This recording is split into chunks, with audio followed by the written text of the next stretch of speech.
This is the main news on Camnet TV. Welcome to it. Let's look at the top stories. Political parties cautioned against resolving internal wrangles in public. A policy think tank warns of Zambia's possible economic downfall. Zambia marks World Radio Day. In our international headlines, civil society groups in Gabon fear unfairness in August elections. And in sports, Copper Queens in shape ahead of the 11 teams Turkish tournament. We have the details after this message. Are you looking for a prime land where to build your dream house? There is a beautiful corner plot, 50 by 47 meters in State Road area. For viewing and purchasing of the same, call SGK Property Company on 0966 610755 or 0762 166018.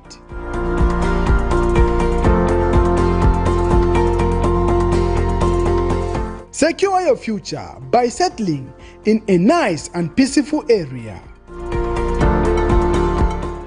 On Monday, 13th February 2023, on National Matters, join Pastor Moses Chiluba with his guest, Mr. Harry Kalawa, President of Citizens First. The process might end up being slowed because of that. I think the way forward for Zambia is to begin bringing all creators on board, begin talking to creators on board. If need be, they need to begin engaging creators on a bilateral basis. As they discuss how effective is the opposition in Zambia, and does criticism come out of jealous or is positively building the nation? Invite others to participate through phoning on Skype, Zoom, WhatsApp and text messages. On DSTV channel 274, GoTV channel 98 and Topstar channel 106. Make a date with us. Camnet TV, not just another channel.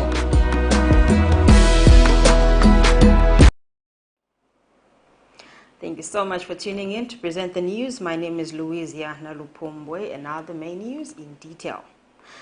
Former PricewaterhouseCoopers PwC Director Twenderai Luisi has been committed to the Lusaka High Court for trial proceedings in a matter he is accused of murdering his wife last year. The 44-year-old accused was committed Monday morning by Magistrate Fides Hamaundu and stands charged with one count of murder.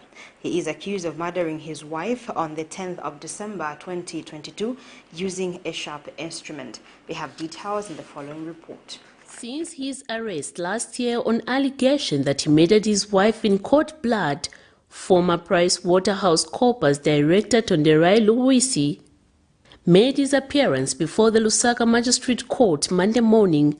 The state has slapped the 44-year-old with one count of murder contrary to Section 200 of the Penal Code, Chapter 87 of the Laws of Zambia. The accused, who appeared this morning before Magistrate Fides Hamaundu, has been committed to the High Court for his trial proceedings following the issuance of a certificate of committal by the Director of Public Prosecution. The charge that he is facing cannot be tried under the subordinate court as it does not have the jurisdiction, hence his committal to the High Court. According to a statement recently issued by the police, the accused is alleged to have murdered his wife, Palengi Murengwi, on the 10th of December 2022, using a sharp instrument. The murder is alleged to have occurred in Lusaka's Gismondine area after the accused sent his firstborn son, aged 17 years old, at a mall. But upon his return, the son observed that his father was driving out of the yard, and when he was about to enter the house, he discovered that the door was locked. He is reported to have entered through the window, only to find his mother lying on the floor in a pool of blood. The police rushed the victim to the hospital where she was pronounced dead. Further police investigations had also revealed that the accused had fled the crime scene, but was later involved in a road traffic accident along Tabombeke Road near PricewaterhouseCoopers offices. The accused remains in custody until his trial commenced before the High Court. Miriam Kemba, reporting for Camnet TV News. A state witness has testified before the Lusaka Magistrate Court that no Chinese firm was involved in any construction at Clayson Hamasaka's farm, as alleged by Savoy Imboila through her Facebook page post. Molando Hachombwe, an architect, told Magistrate Sylvia Munyina that his company, So Construction Solution, entered into a contract with Mr. Hamasaka and his wife Pamela on December 19, 2019 to develop his farm. The witness was testifying in a matter in which National Democratic Congress leader Savoy Imboila is facing 2 counts of libel. We have details in this report. The alleged criminal trial that opposition politician Savoy Imboila is facing before court has continued, with the state witness Monday afternoon narrating how he was left to comment on a Facebook post that the opposition leader is said to have written about State House Media Director Clayson Hamasaka, testifying in a case in which National Democratic Congress leader Savoy Imboila is facing 2 counts of libel contrary to Section 191. Molando Hachobe, an architecturer, told Lusaka Magistrate Sylvia Munyina that no Chinese firm was involved in the construction at Mr. Hamasaka's farm, as alleged by Ms. Imboila through her Facebook page post. He testified that his company, So Construction Solution, entered into a contract with Mr. Hamasaka and his wife Pamela on the 19th of December 2019 to develop his farm. The nature of the contract was that they were to provide labor services for the building of his house. They were paid a labor rate for the works to be done on site and did execute the project up to where it is today. According to the witness, there was nothing unusual until somewhere in September last year when he came across the accused Facebook post. The state witness further testified that he was prompted to comment on an article posted by the accused on Facebook, where she alleged that if citizens think that there is no corruption under the United Party for National Development administration, they should visit Mr. Hamasaka's farm and see how his farm has developed few months after the party has been in power. In count 1, it is alleged that Ms. Imboila on the 19th of September 2022 in Lusaka, jointly and whilst acting together with other persons unknown, with intent to defame and lawfully did publish defamatory matter against Mr. Hamasaka on a Facebook page called Savoy Imboila SI, stating as follows, open quote, his farm is being developed by the Chinese, and he is the character I said had permanent rooms and hotels, sleeping with women that want jobs in the UPND. You are a ghost terrorizing women, end of quote. She further alleged that Mr. Hamasaka was caught committing adultery by his wife. The matter stands adjourned. Miriam Kaimba, reporting for Camnet TV News.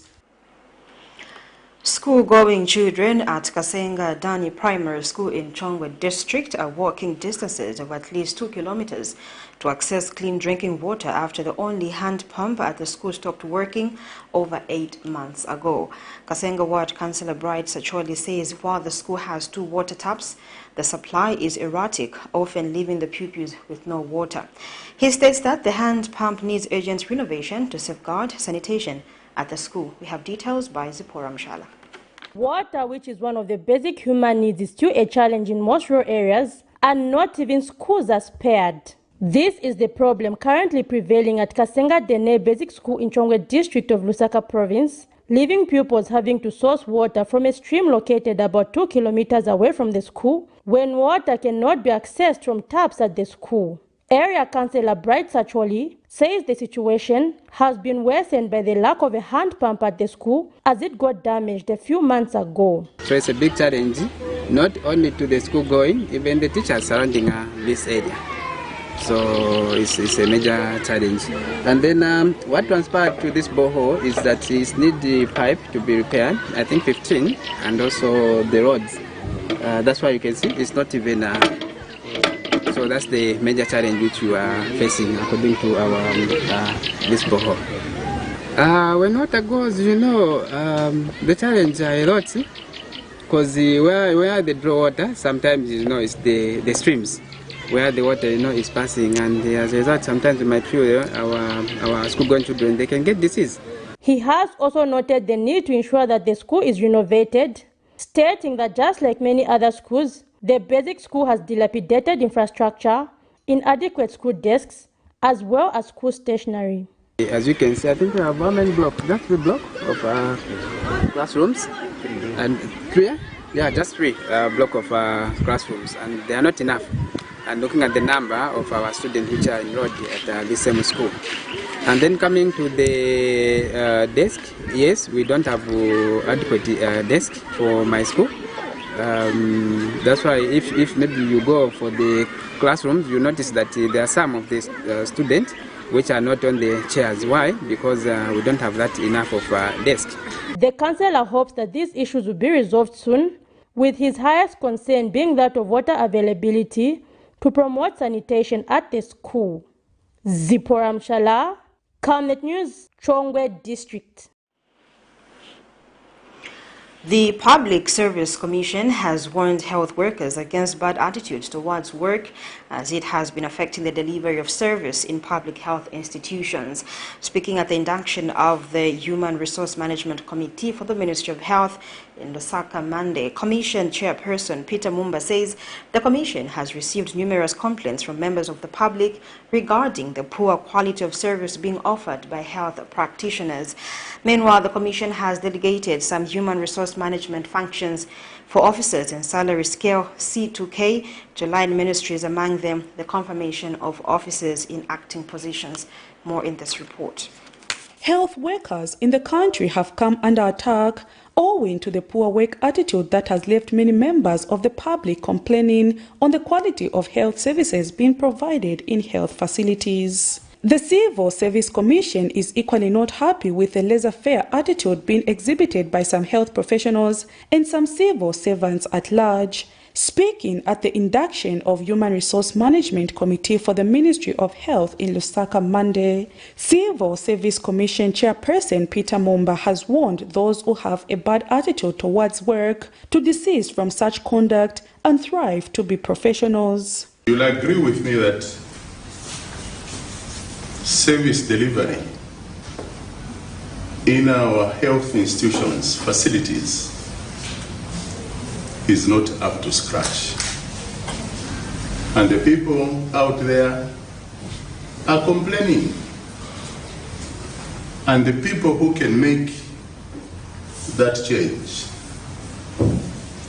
it's us in this room. And in order to address some of the challenges that mostly lead to frustrations among civil servants, the Commission has delegated some human resource management functions for officers in salary scale C to K to line ministries, among them the confirmation of officers in acting positions, the responsibility to transfer officers on request or exchange basis within the ministry, substantive promotion, normal retirement at 60 years, and retirement on medical grounds. It is against this background that the Civil Service Commission has today embarked on the process of establishing and inducting the Ministry of Health Human Resource Management Committee, and has to this effect delegated the following human resource management functions for officers in salary scales C to K. We are talking about 1, confirmations. We have seen a situation where an employee has worked for 5-6 years without being confirmed. 2, transfers on request on exchange basis within the ministry. Meanwhile, the Ministry of Health has welcomed the induction of the Human Resource Management Committee, which will go a long way in addressing challenges faced in the ministry. You may wish to note that a number of human resource cases have been taking long to be finalized due to the lengthy processes currently being followed. Therefore, through the delegation of some of the human resource functions from the Civil Service Commission to this committee, it is our hope that the Human Resource Management Committee will become more efficient and more effective in the ministry. Prudence Jota, reporting for Camnet TV News. A medical doctor has warned that Lusaka district is headed for an unprecedented cholera outbreak unless urgent action to phase out street vending is taken. Dr. Teddy Mlenga tells Camnet News that the issue of street vending is not one that should be politicized, stating that it should be approached with a sober mind to ensure that lives are safeguarded. Dr. Mlenga has noted that the Central Business District in Lusaka is in a filthy state barely 1 month since the relaunch of the Keep Zambia Clean exercise by Republican Vice President Mtalina Lumango. Zambia currently has 122 cholera cases, with records in Vubwi and Chipata district of Eastern Province and Mwansabombwe of Luapula Province. My appeal to government is to move very quickly to remove all street vendors, especially those who are dealing food items, cooking food, selling food on the streets, because this is a very big potential to spread the cholera germ. So before Lusaka is hit by another wave of cholera like we had in 2018, we should take measures. And one of the most important measures is to get rid of street vendors as quickly as possible before we have a single case of cholera. Because once cholera lands in and finds the people on the streets exchanging tomatoes, vegetables, that's a very, very quick route of transmission. The Southern African Center for the Constructive Resolution of Disputes, SACOD, has urged political parties to consider solving intra-party wrangles behind closed doors to avoid divisions.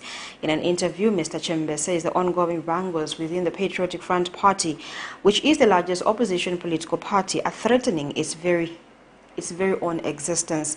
The PF is currently in intra-party wrangles after PF presidential hopeful Miles Sampa dragged Given Lubinda and Nixon Chilangwa to court for illegally occupying positions after he was suspended from the party. We have details in this report. Zambia is one of the few African countries on the continent that can boast of having a thriving democracy, as it has successfully held 7 general elections, with 3 of these resulting in a change of political parties. The survival of the country's democracy has been kept alive by a strong political opposition force working alongside the media and civil society to hold the government of the day accountable. The August 2021 general elections saw the then largest opposition United Party for National Development UPND ascending into office and the then ruling Patriotic Front PF becoming the largest opposition party. The intra-party wrangles that have gripped the largest opposition party have however concerned the Southern African Center for the Constructive Resolution of Disputes, SACOD, who through its executive director Boniface Chembe states that these wrangles threaten the unity of the party. Wrangles have been ensuing in the opposition party, premised on disagreements emanating from the party's constitution, with some party members being dragged to the courts of law. Mr. Chembe feels that political parties should be able to solve such disagreements among themselves to ensure that opposition political parties remain united for the sake of protecting the country's democracy, which needs a strong opposition to offer alternatives for the Zambian people. It is important that they address their wrangles behind the closed doors, and that when they do so, this is done in a genuine and honest manner. They have to make a very serious decision in terms of whether they want the party to survive or not. And if the decision is to make the party survive, then difficult decisions have to be made, compromises have to be reached, give and takes have to be arrived at, because not everyone will get their way. Touching on matters of the pending referendum on the Bill of Rights, the SACOD Executive Director feels that holding the referendum ahead of the 2026 general elections will leave room for sober decisions to be made, as the matter will not be politicized. Minister of Justice Mulambo Haimbe has been indicating that the ministry is engaging cooperating partners to ensure that the referendum is held, which will also include social, economic, as well as cultural rights. As you know, the expanded Bill of Rights seeks to bring into the picture socio-economic as well as cultural rights, in addition to political rights that we have in our country. So in order for us to make democracy beneficial to the people, we have to be able to explain, yes, it is costly, But unfortunately, democracy is a costly venture. The day that Zambians will say we don't want democracy, then we can begin to reflect on other things other than cost. But as long as Zambians are very steadfast and very committed to saying that we want democracy, we must ensure that we put aside and prioritize resources for the right undertakings that seek to benefit our people. The SACOD executive director asked that while the venture of holding a referendum is costly, it is a necessary move that must be taken to ensure that the Bill of Rights is tailored to the needs of the Zambian people. Zipporah Mshala, Camnet News, Lusaka. The United Party for National Development, UPND, has suspended 2 councillors from Kawata constituency for abrogating party rules and regulations. This was after they allegedly laid a team of protesters to the Disaster Management and Mitigation Unit, DMMU, without following laid-down procedures. United Party for National Development, Lusaka District Chairperson Xavier Sindaba, who identified the duo as Mainda Smata of Kamwala Ward 5 and Walia Chishala of Kawata Ward 6, said the party does not condone lawlessness. He has since warned that anyone found wanting will be disciplined regardless of the status. We have suspended 2 of our councillors. As district chair, I want to make it clear that UPND is a party with rules and regulations, and everybody else, whether elected in a general election, we are members or we are sponsored by the UPND, and therefore we are obligated to follow the rules and regulations of the party. It's just normal that when any member of the party errs, disciplinary measures need to be taken. And this should send a signal to everybody out there that no one is bigger than the party. We are all expected to abide by the rules and regulations of the party. So there's no malice in the suspension of the councillors. It's on merit that they've been suspended. So there's no witch hunt in the suspension. It's just how it is supposed to be. If someone errs in an organization, they deserve to be held and disciplined accordingly. Minister of Information and Media Chushi Kasanda has urged journalists to uphold professionalism in their line of work to avoid miscommunication and media violations. Addressing the media at the commemoration of World Radio Day on Monday, 13 February 2023, the minister advised the media against entertaining politicians who are using platforms for divisive agendas. She adds that as the Fourth Estate, the media must work towards ensuring that peace is safeguarded in the country. Here's a report. The media, being an important part of society, has been used as a tool for national development. As the Fourth Estate, it is critical that the media plays an outstanding role in shaping public opinion and strengthening society. Zambia joins the global community in marking World Radio Day under the theme Radio and Peace, which focuses on the role of radio as an independent medium of peacemaking.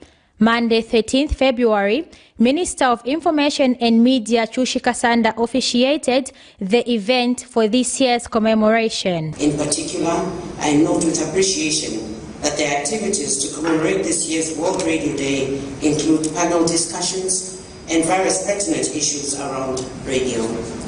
These include case studies on the use and abuse of radio and the importance of radio in promoting peace in the wake of misinformation, disinformation, and hate speech.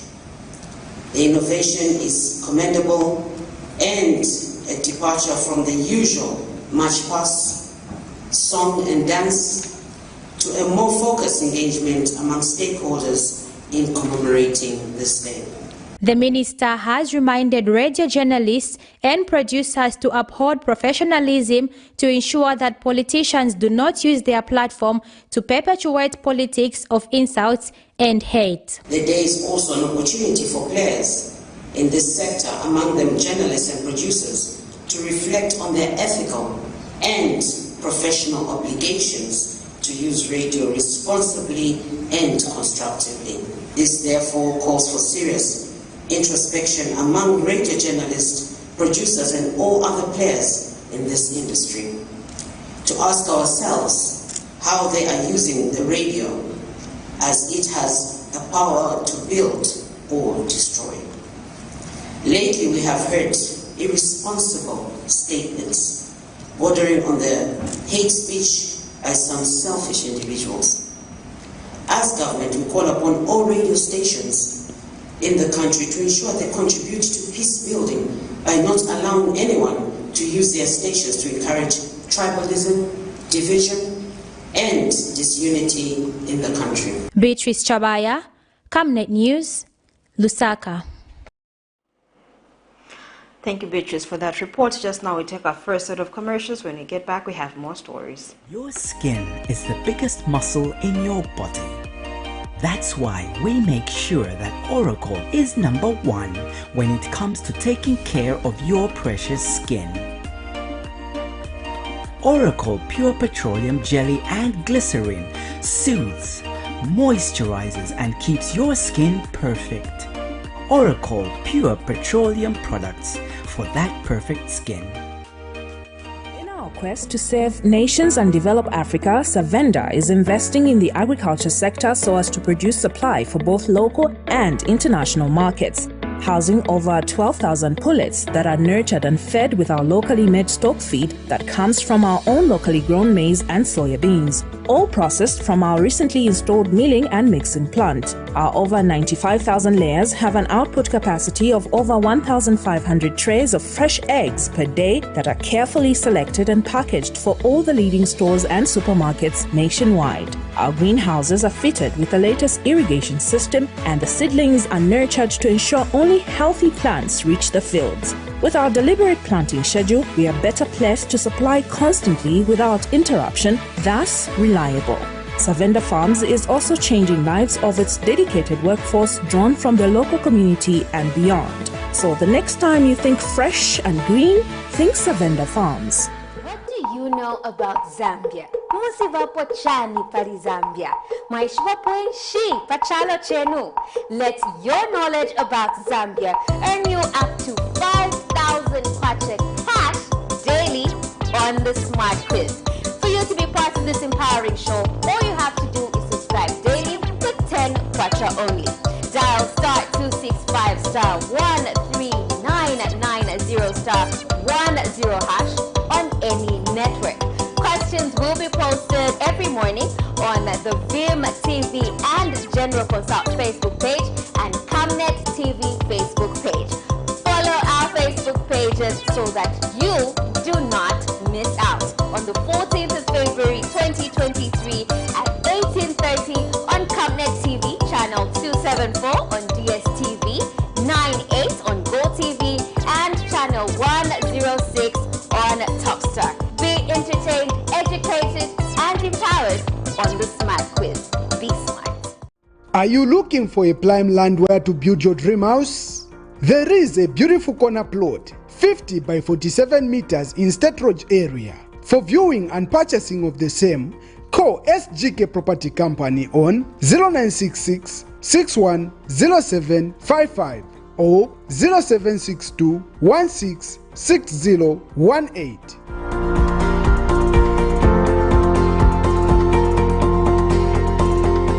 Secure your future by settling in a nice and peaceful area. Welcome back. We continue with the main news.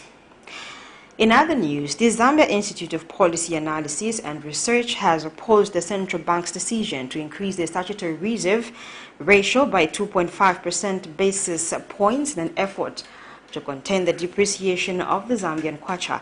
ZIPA Executive Director Dr. Harry Kimpoka says considering the prevailing economic challenges, doing so will squeeze liquidity out of the already tightened market, thereby negatively affecting the private sector.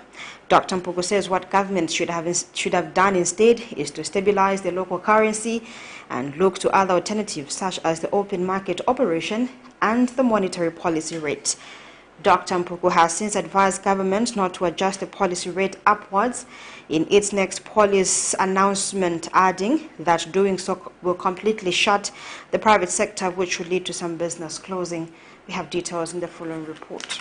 Zambian kwacha having been one of the best performing currencies in the world next to the United States dollars in the year 2022, the last 3 months have seen the currency come under pressure, which has prompted the Bank of Zambia to act by revising the statutory reserve ratio upwards by 2.5 percentage points. The Zambia Institute of Policy Analysis and Research ZIPA Executive Director Dr. Eric Mpuku has since explained the meaning of the revising of the statutory reserve ratio upwards. When they impose a statutory reserve ratio, this means that a significant portion of the money which is held in the commercial banks has to be transferred to the central bank and frozen there. So in this case, we are moving 9% of what is held in the bank, and then that moving to 12%, which is now being held in the central bank, which means that this money is not available for lending.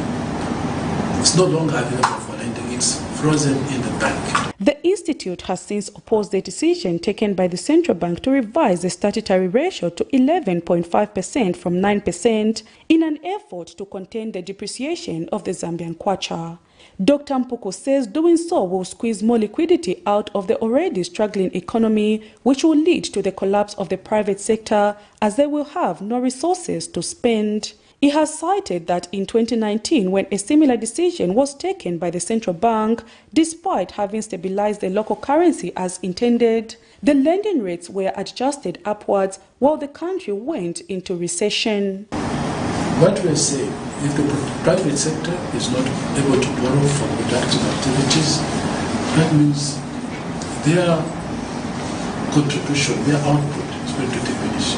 So what we expect is a further reduction or a slowdown in the growth rate of gross domestic product. The Institute has since advised the central bank in its next policy announcement not to increase the lending rates, further calling on the central bank to look to other monetary policy toolkits such as the open market, reserve requirement, and the monetary policy rate. But tightening raising the MTR, the statutory reserve, now that is really a very tight squeeze on we don't believe that a tightening of the MPR is appropriate, just as we don't believe that raising the statutory reserve ratio at this stage is necessarily appropriate. What the economy needs, while we've been very successful in containing inflation, we need to be easing up to allow liquidity, to allow for a lower cost of borrowing, so the productive system in this country can be rejuvenated. With the private sector credit rating having been downgraded in the second quarter of 2022, coupled with a tight liquidity being caused by upward adjustment to the reserve ratio and anticipated increase in the monetary policy, the private sector is on a ticking time bomb which might explode at any time, thereby leading to some businesses collapsing and subsequently the collapse of the economy. The Institute has since advised the government to stop the dependency on copper and diversify the economy, as well as embrace value addition in the soonest possible time. Prudence Jota, reporting for Camnet TV News. Justice Project Coordinator, Chapter Dr. Yawete Masinje has observed that the informal sector is a huge innovation hub on the continent that has demonstrated leadership in advancing renewable energy technology. The Justice Initiative is a flagship project of United Nations University Institute for Natural Resources in Africa. Dr. Masinje explains that the project is aimed at bridging the gap between green entrepreneurs, policymakers and investors. He says the introduction of the Justice Project is with the view of digitally connecting players in the renewable energy sector, investors and technical advisors to harness the potential of renewable energy in fostering development. Patrick Soko now reports. Undoubtedly, accelerating the green energy transition requires smart energy solutions. The Justice digital portal provides a platform for entrepreneurs, policymakers, and investors to connect in an online marketplace to retail green energy products and services. The portal provides data on informal sector workers and the green entrepreneurs in Africa. Monday, various stakeholders gathered in Zambia's capital city, Lusaka, to discuss the Justice Project and how Zambians involved in the renewable energy sector can participate. And project coordinator Dr. Juwet Masinja explains that the project is aimed at exploring the various forms of risks and inequities affecting energy access in the informal sector within the political economy and implications of just transition on the African continent. The emerging global energy economy driven by energy transition has been necessitated to ensure that our world is livable within allowable climate limits. The rapid growth of renewable energy technologies globally is driven by the research for more secure energy sources and the obligations to fulfill climate commitments and the quest to be rightly positioned in the emerging energy economy. The accompanying industrial age of clean energy manufacturing is producing a billion-dollar market that hopefully will create millions of jobs worldwide. Dr. Masinja adds that the project is being implemented in 4 countries, which include Ghana, Namibia, Zambia, and Ivory Coast. The energy access and structural challenges of the informal sector and the contributions of the sector to the emerging clean energy market has been gathered through a large collection of over 2,000 databases from these 4 participating countries.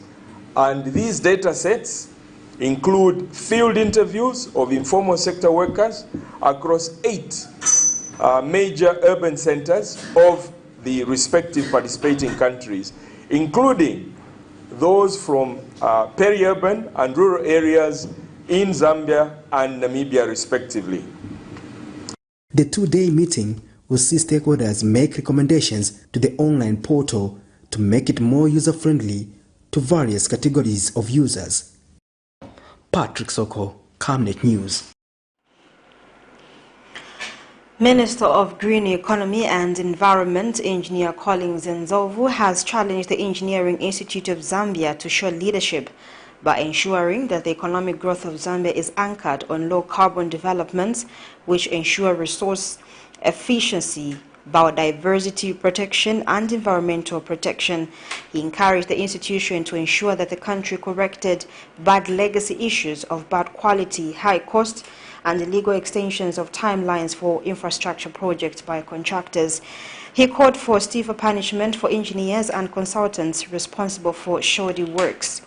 Speaking when the Executive Committee of the Engineering Institute of Zambia, led by the President, Engineer Abel Ngandu, paid a courtesy call on him, Mr. Nzovu also reminded the EIZ that Zambia has not been spared from the adverse impacts of climate change.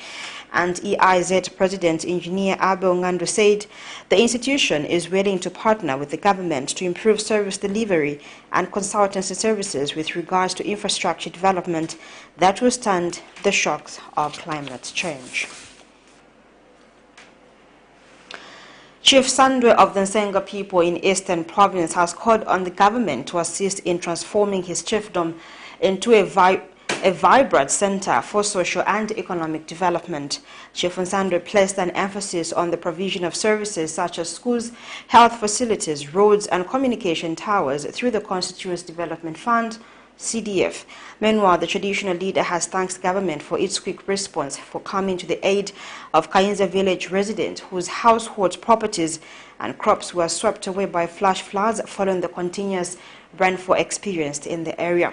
The traditional leader said this when ruling United Party for National Development Deputy National Youth Chairperson Trevor Mwinde paid a courtesy call on him. Not a river. The river is about 200 meters away from here. That's where the main river is. But because of flooding, That's how it has created a branch of a stream. And you see water flowing. In this region, the valley, that many will not have enough maize to eat or to make mealie meal for food. Generally, food will not be there because it has been destroyed. So maybe the only earnest appeal I can make to the government is to do what they have done to other places where people have been affected by floods. The maize that was bought by FRA is the one that has been released as a relief food for the affected families. And this is the same appeal which I want the government to extend to my area here. Taking positive steps towards making sure that this road is done properly within the required time. We thank God that we are here, and we thank God for the people living here under Chief Sandway. Please proceed. Now we are struggling to pass, and we are managing by the grace of God. We thank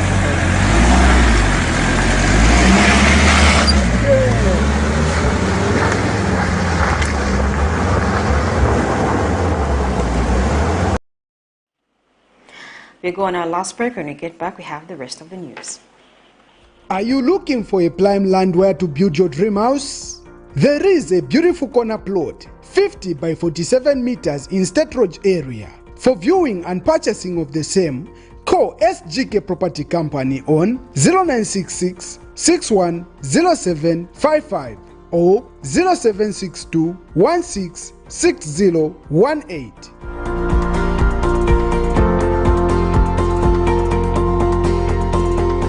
Secure your future by settling in a nice and peaceful area. On Monday, 13th February 2023, on National Matters, join Pastor Moses Chiluba with his guest, Mr. Harry Kalawa, President of Citizens First. The process might end up being slowed because of that. I think the way forward for Zambia is to begin bringing all creators on board, begin talking to creators on board. If need be, they need to begin engaging creators on a bilateral basis. As they discuss how effective is the opposition in Zambia, and does criticism come out of jealous or is positively building the nation? Invite others to participate through phoning on Skype, Zoom, WhatsApp and text messages. On DSTV channel 274, GoTV channel 98 and Topstar channel 106. Make a date with us. Camnet TV, not just another channel.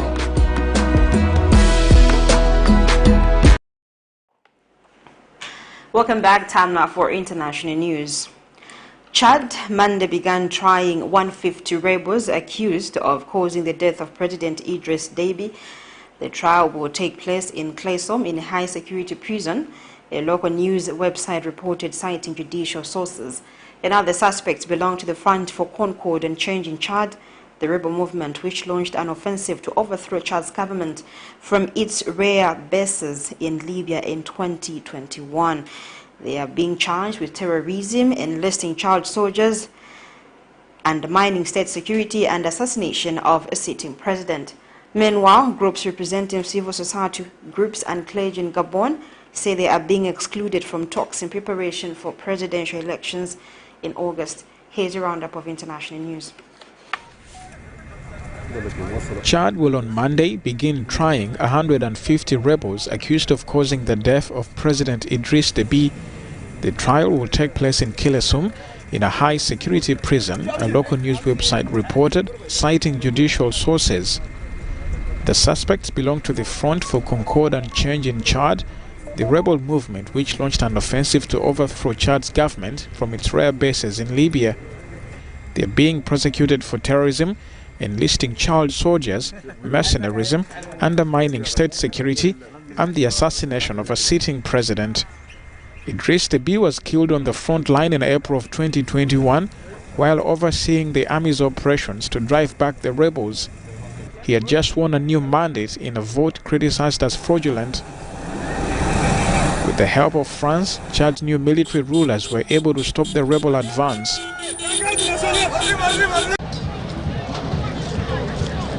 Talks ahead of Gabon's presidential election in August are set to begin on Monday, with vivid memories of 2016 when the poll was marred by violence and the raiding of the headquarters of the main opposition candidate. Citizen campaign groups and religious leaders were not invited to the meeting. The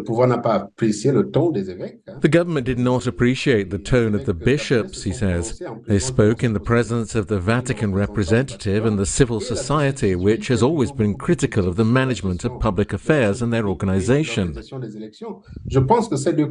These two components are an obstruction to the debates that will suffer, the elections and the debate that will open between the two parties. When you look at the composition of the government and the opposition, these are people who know each other. Maybe they don't want the church and the clergy to be able to intervene to stop them from doing their thing. Although absent from the discussions, civil society activists are clear about the points they believe would help to improve electoral governance, elements they hoped would be included during dialogue. We need to review the electoral law, he says. We need an impartial election organizing body. You followed the election of the president of the Electoral Commission, who was a member of the government who was elected. This does not bode well for the organization of elections. Mark suggests this position should be held by a neutral person, such as a member of the clergy.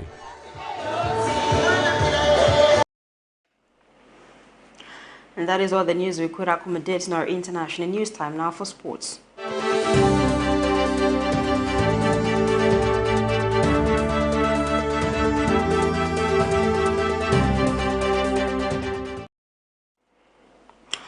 The Zambia women's national team Monday morning braved the chilly weather to train at Miracle Sports Complex ahead of this week's Turkish Women's Cup. Goalkeeper Hazel Nali and midfielder Irene Lungu say they are taking every game serious as part of the preparations for this year's FIFA Women's World Cup. And on that sporting item, we call it a wrap. But before we go, here are the top stories once again. Political parties cautioned against resolving internal wrangles in public. A policy think tank warns of Zambia's possible economic downfall. Zambia marks World Radio Day in our international headlines. Civil society groups in Gabon fear unfairness in August elections. And finally, in sports, Copper Queens in shape ahead of the 11 teams Turkish tournament. We now look at the Camnet verse of the day coming from Proverbs 16 verse 3. Commit to the Lord whatever you do and he will establish your plans. Thank you so much for watching. My name is Luizia Nalupumbwe. Bye for now. God bless and enjoy the rest of our programmings on Camnet TV.